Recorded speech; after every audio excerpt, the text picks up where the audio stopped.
For the Climate Discussion Nexus, I'm John Robson, here with the latest readout video from our free Wednesday Wake Up email newsletter, to which you should subscribe.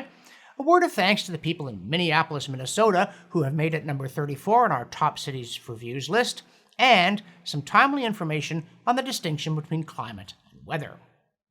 For instance, at the time of writing this newsletter, the weather forecast was for a blast of hot weather along the US West Coast, possibly hot enough not to be mere weather, but you know what. Alas for Canada, we've had to make do with mere weather. Though the Weather Network threatened highs of 35 degrees Celsius for Canada's national capital during the week of June 17th, several degrees above what actually happened. As of June 26th, the prediction for the approaching Canada Day weekend included a single-digit overnight low, that's 9 degrees Celsius, for June 27 to 28, and on the actual Canada Day, which is July 1st, used to be Dominion Day, and still should be, a high of 24 and a low of 14. Now, in case you all live in the United States of Imperial, that would be 75 and 57, with that 9 degrees Celsius figure working out to 48 degrees Fahrenheit. Just weather, mind you, including that, quote, a 5 a.m. temperature of 6.5 degrees Celsius brought Ottawa within 0.4 degrees Celsius of the lowest ever recorded on June 28th, end quote. Some all-time deathly heat wave this one's turning into. As the Weather Network put it sourly on June 26th, quote, a lack of extreme warmth will be a key theme this holiday weekend. The Canada Day long weekend will be as changeable as spring, but with more comfortable temperatures for all, end quote. Of course, if you're looking for it, you can find it. Ottawa Weather Records noted on June 23rd, as the heat broke, that, quote, after 4 consecutive June days with a maximum humidex over 35 in Ottawa, the maximum humidex was only 24.9 Friday. We made it to 4th place, only 2 days behind the record, end quote. Ooh, scary, kids? Not really, and not only because the record was set decades ago, because the stretch was 4 days, which is tied with a whole bunch of other years, and the record is 6. Plus, what's humidex anyway, other than a method for making it seem hotter than it is? And at CDN we have a bit of a habit of mocking the credentials of climate writers. Not because we ourselves scorn the informed layperson, quite the contrary, we're big fans, but because of the press obsession with who is and who is not a climate scientist. So here we have to mention an absolutely astounding piece of gibberish from the Energy and ESG editor, Reuters Digital, equipped with a Bachelor of Laws and an LBC diploma, who wrote in a Reuters Sustainable Switch email that, quote, more than 300 million people live in the world's 20 most populous capital cities, where they are uniquely vulnerable to rising temperatures fueled by climate change as asphalt and buildings absorb and retain heat, end quote. No, that wouldn't be climate change. That would be the urban heat island effect that distorts temperature readings to create a misleading impression of climate change. How does she not know it? Has she never been in a city? And regardless of her education and credentials, doesn't she follow this debate for a living? Also for the credulous, NASA has a new video showing atmospheric CO2 as ominous red dirt choking the planet. Alas, it's not factual. Rather, quote, OCO2 data contains many gaps, end quote, so it's absorbed into, quote, NASA's Goddard Earth Observing System, GEOS, a complex modeling and data assimilation system, end quote, and then it's juiced by, quote, satellite observations of nighttime lights and vegetation greenness, end quote. But the point is that we're all going to die, not that it's scientifically accurate. Hey there. If you're one of the 40% of our viewers who aren't yet subscribed, please click this button and do it. Get us to 100,000. Thanks very much for watching, and back to me. Also, you probably know that when the government invests, you should grab your wallet and run the other way, including now that BMW just cancelled a €2 billion order for EV batteries from Northvolt. Yep.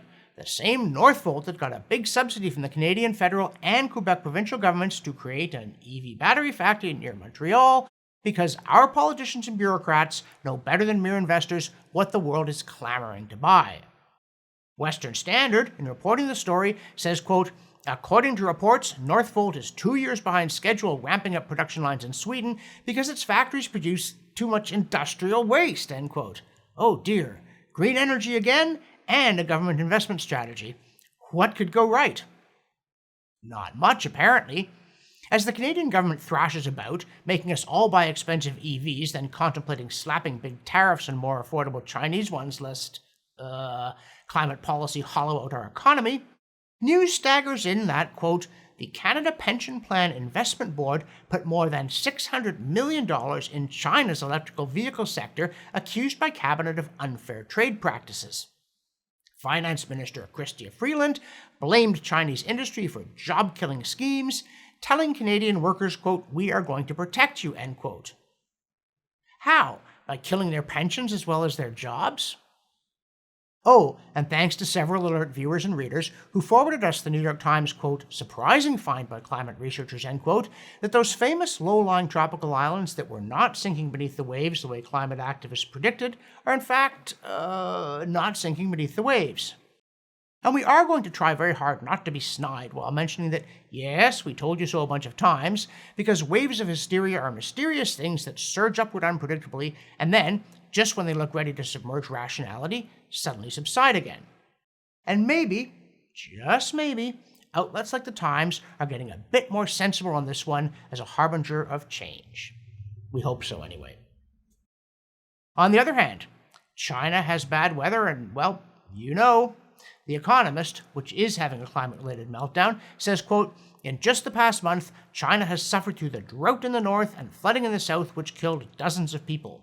Attributing either of these events to climate change is complicated, but scientists expect that China will increasingly experience periods of heavier rainfall as well as longer periods of dryness, end quote. So, are you reporting what did happen, what will happen, or what you imagine might happen? Because only the first of those three is news. And another thing, the story admits that, quote, northern China has long been parched, end quote, and even provides a map of water stress in China from 1979 to 2019. But of course, if it's been happening since 1979, then unless the brutal climate breakdown we fear may soon happen actually arrived almost 50 years ago, this one isn't because of climate change, or at least not the man-made kind. And now, let's look at this problem of it being wet and dry at the same time. If it happened in your vegetable garden, you might be surprised as well as vexed, but China is bigger than your vegetable garden by quite a wide margin. In fact, if you include Tibet, which arguably you shouldn't, it's the third largest country in the world by area, and remarkably, it actually edges out Canada for second largest land area. We only beat them overall by virtue of having nearly 1 million square kilometers of lakes. And by the way, surprisingly, the United States, which is fourth overall, actually also has slightly more land than Canada. And I should also mention that if you do take Tibet out, China shrinks considerably. But back to our muttons. The United States, like Canada, has some wet bits and some dry bits. Think of Mississippi and Arizona. So, why wouldn't China? And indeed, it has all 5 main climate zones: tropical, dry, temperate, continental, and wet, and stretches from tropical to subarctic. And its history has been punctuated by flooding and droughts, often at the same time. If only journalists had Google on their computers, we say again, because we do, and we looked, and the first thing that turned up from Copernicus.org of all unexpected sources was historical droughts in the Qing dynasty, 1644 to 1911 of China, end quote. And these droughts apparently included 1665 to 91, 1720 to 40, 1770 to 90, 1830 to 50, 1850 to 70, and 1870 to 1890. So basically, most of the time.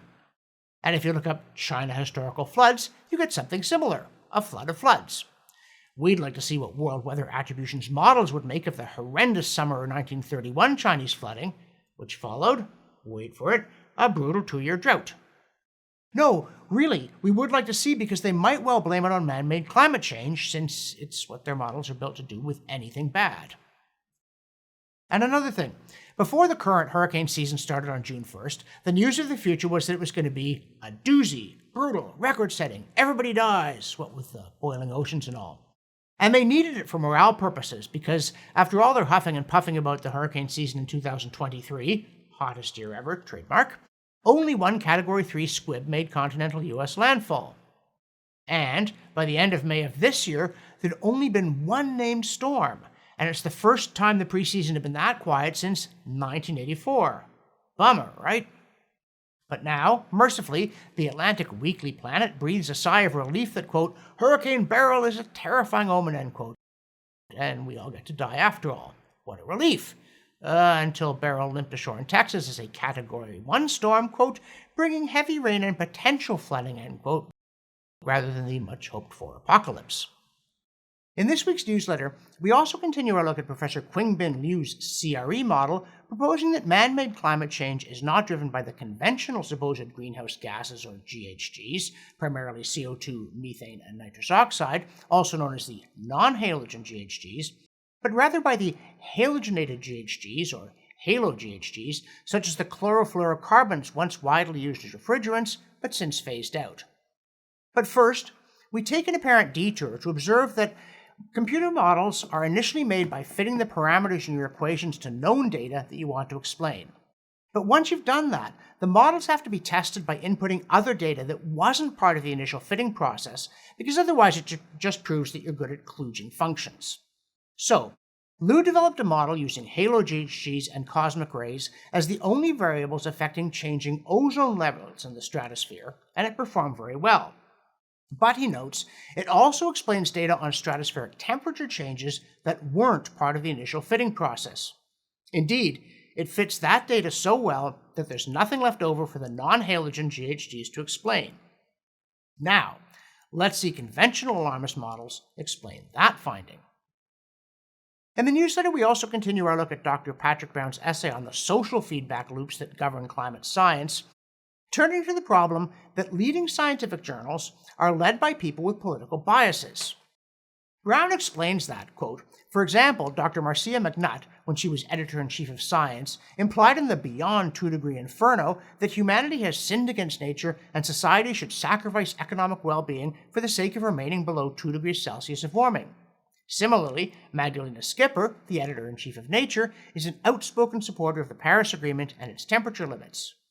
Nature as an institution officially endorsed Joe Biden in the 2020 U.S. presidential election, citing, among other reasons, his policies in support of the Paris Agreement, end quote.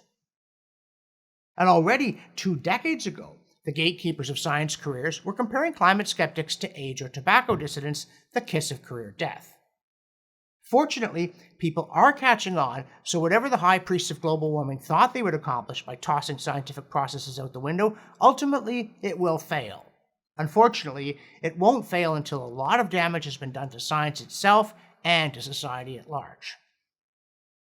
On a happier note, having done Maples for Canada Day last week, this week we went into the CO2science.org archive to honor the 4th of July in the United States with their summary of the effects of extra CO2 on the U.S. national tree, the mighty oak, especially red oak. And yes, it worked again. So long live the mighty oak and the nation for which it stands, and long may both enjoy the extra CO2 enriching its air. For the Climate Discussion Nexus, I'm John Robson, finally taking the extra blanket off my bed in July.